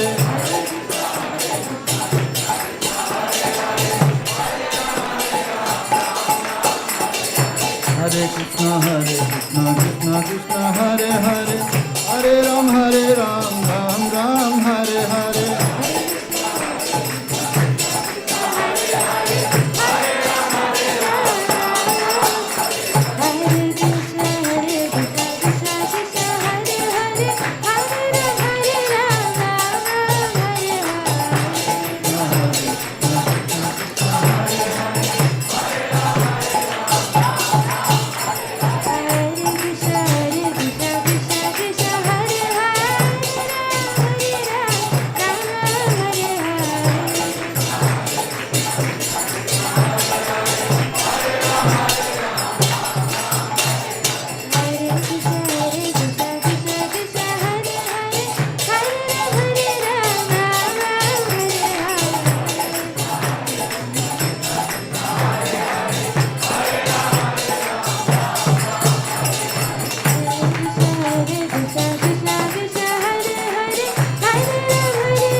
Krishna Krishna Hare Hare Hare Ram Ram Ram Hare Hare Hare Ram Hare Krishna Krishna Krishna Hare Hare Hare Ram Ram Hare Hare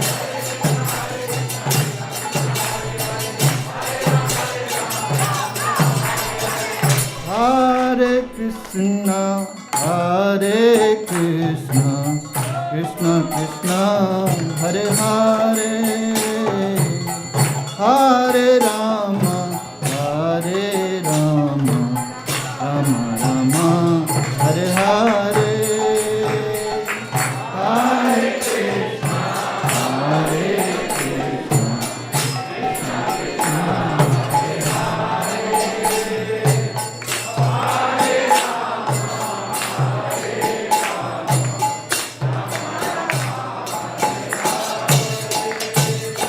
Hare Krishna Hare Krishna Krishna Krishna Hare Hare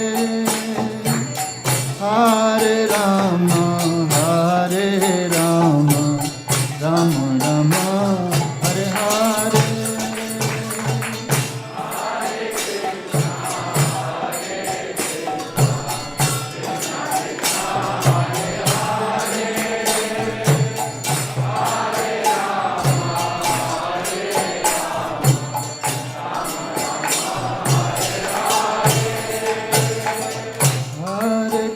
Hare Krishna Krishna Krishna Hare Hare Hare Rama Rama Rama Hare Hare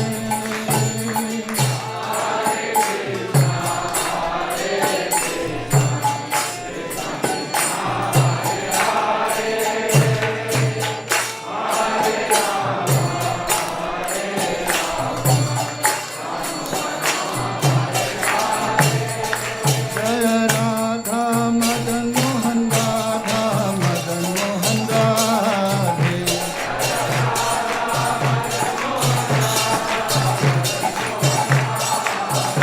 Jaya Radha Giridhari Radha Giridhari Radhe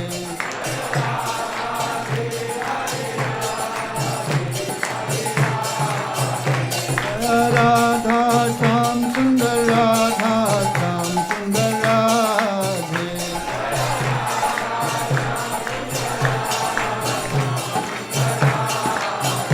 Jaya Gauranitai Jaya Gauranitai Jaya Gauranitai Jaya Gauranitai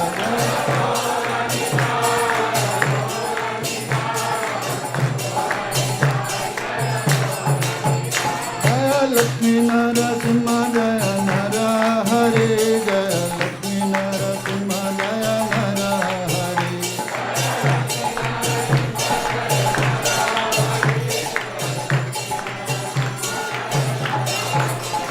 Jaya Jaya Prabhupada Prabhupada Jaya Jaya Prabhupada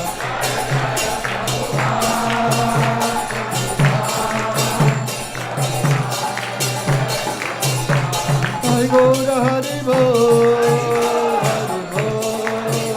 Hari Bol Nitai Gaur Hari Bol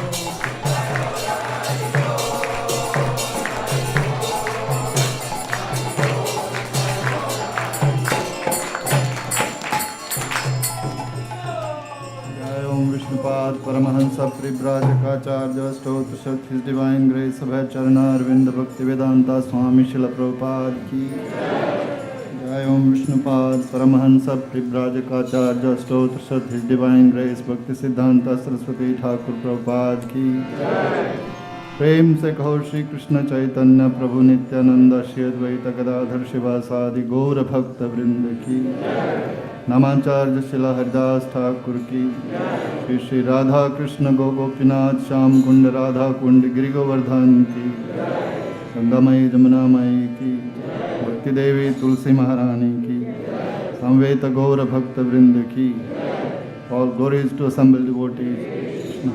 All glories to assembled devotees. Hare Krishna. All glories to Shri Guru and Gauranga.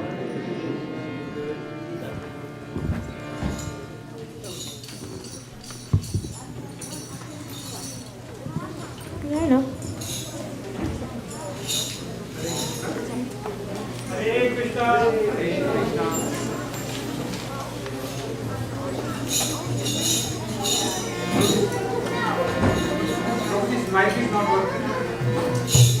Namaste Narasimha. What?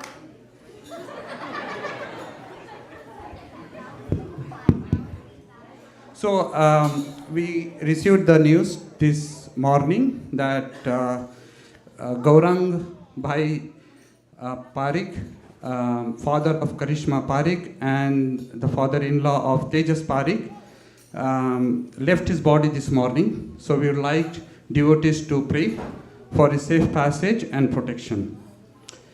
And there is another message that I have. Sham Krishna Prabhu, if you are here, we have a message for you. So please meet me after this announcement. Hare Krishna. So we can go ahead with the Nrsimha Arti now.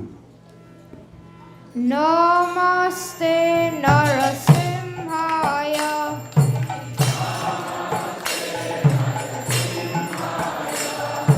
Namaste Narasimhaya.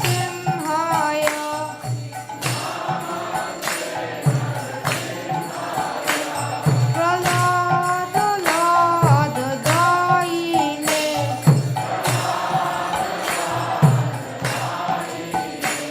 Pralada Lada Daine.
Nrsimhadev Bhagwan ki, Prabhupada Maharaj ki, Prabhupada ki.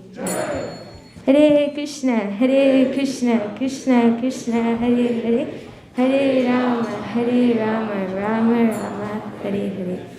Hare Krishna. Welcome everyone to the ISKCON of Silicon Valley. We're so pleased to have all of you here join us for today's Sunday Feast program. Thank you to all of you who are here in person as well as those who joined on the Zoom room. We'd like to thank Her Grace Shraddha Mataji for giving today's Sunday Feast program's class. And thank you to Jai Kanai Prabhu for leading us to the Gaura Arati. And lastly, thank you to Nimai for singing the Nrsimhadev prayers. Is anyone attending for the first time today? Oh, Haribol, welcome. Hare Krishna, welcome. We're so happy to have you here, and if you have any questions or concerns, you can reach out to Sri Gopal Prabhu, who's standing right here.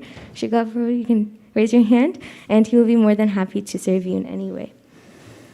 Today we have 3 sponsors, and the first is Karishma Mataji and Tejas Prabhu, who are sponsoring for their respective father and father-in-law who has left their body. And if you're here, you can come and collect the Mangala Arati sweets from Sri Gopal Prabhu, and we request all of the devotees to keep him in their prayers.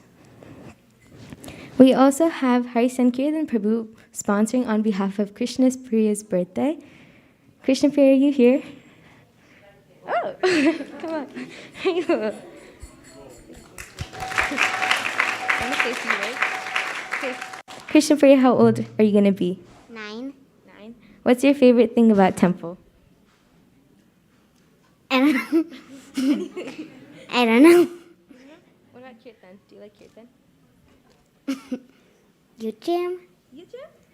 She said you jam. Do you have any last words for us? No. Thank you. Thank you, Krishna Priya. Happy birthday, Haribol. And our last but not least, our sponsor also for today's Sunday Feast program is the parents of Arina Singh, who are also sponsoring on behalf of her birthday. Are you here, present with us? Oh, you're here. Come up.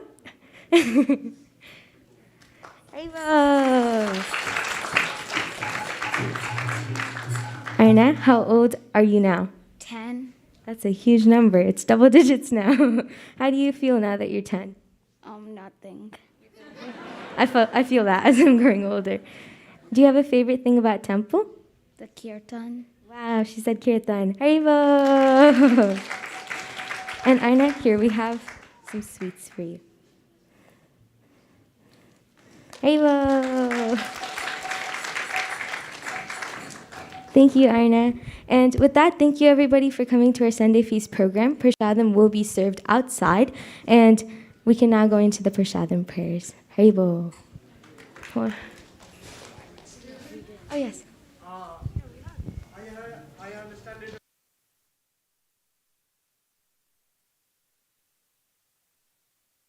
I am not understanding. Okay, good request. We'll try next time. Okay. So if you have any questions, I will answer you. Okay? Thank you. Oh. ठीक है, आपको जो भी प्रश्न हैं मुझसे बात कीजिए.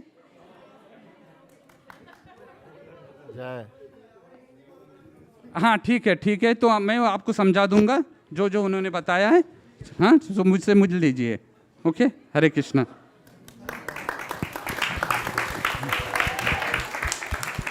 Hare Krishna.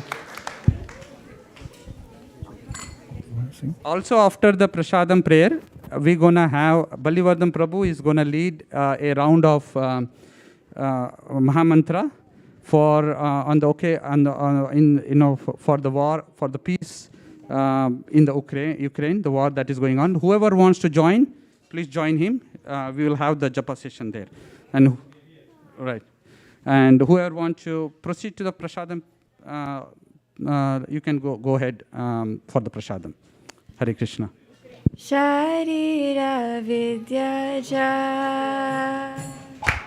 जोरे दिया जाएगा जीवन विषय सगोरे नमः शिवाय Bhavani सुदेवती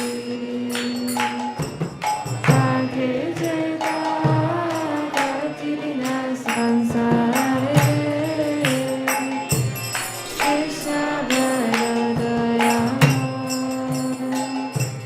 करिबाय जीवाय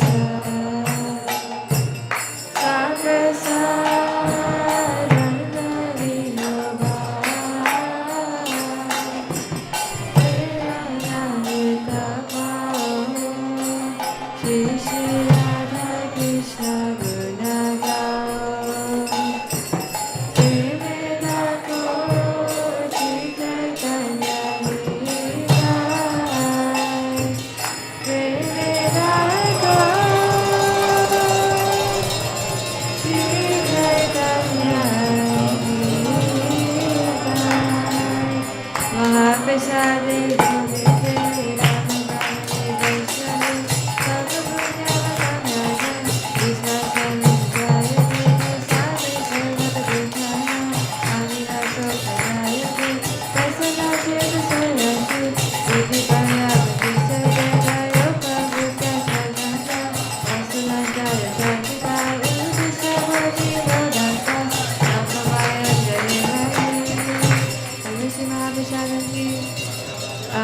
We now have the cooks.